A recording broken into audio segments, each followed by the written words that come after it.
Election commission একটি সাংবিধানিক প্রতিষ্ঠান, কিন্তু এই সাংবিধানিক প্রতিষ্ঠানকে গত 15 বছরে ধ্বংস করা হয়েছে।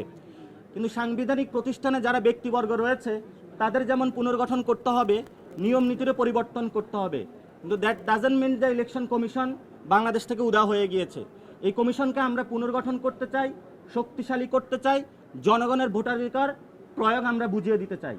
সে প্রক্রিয়ায় কিন্তু আমরা আজকে এসেছি। এর মধ্যেও আমরা বলে যেতে চাই, আমরা আজকেও বলছি ইলেকশন কমিশন পুনর্গঠন প্রয়োজন এবং এই সাংবিধানিক প্রতিষ্ঠানটা নতুনভাবে বাংলাদেশের আশা আকাঙ্ক্ষার প্রতীক হিসাবে তুলে ধরা প্রয়োজন। আর সেকেন্ড কোশ্চেনটা,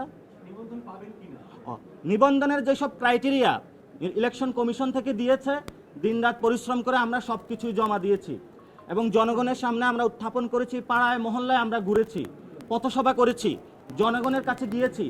প্রতিষ্ঠা বার্ষিকীর মধ্য দিয়ে আমরা জানান দিয়েছি বাংলাদেশে এনসিপি বড় একটি রাজনৈতিক দল হিসাবে বিরাজ করে।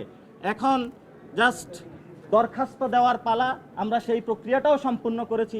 আশা করি এর মধ্য দিয়েই অতি দ্রুত সত্বর আমরা নিবন্ধন পাব এবং এই নিবন্ধনের মাধ্যমেই আমরা আগামীতে কার্যকর সংসদে সরকারি দল হিসাবে এবং সরকার গঠন করতে সক্ষম হবে ইনশাআল্লাহ।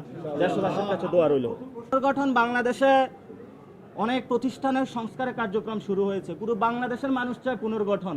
সো পুনর্গঠন না হওয়ার কোনো উপায় নেই, যেহেতু এটা জনগণের দাবি এবং জনগণের দাবির ভিত্তিতে বাংলাদেশে অনেকগুলো সংগঠন পরিবর্তন হয়েছে।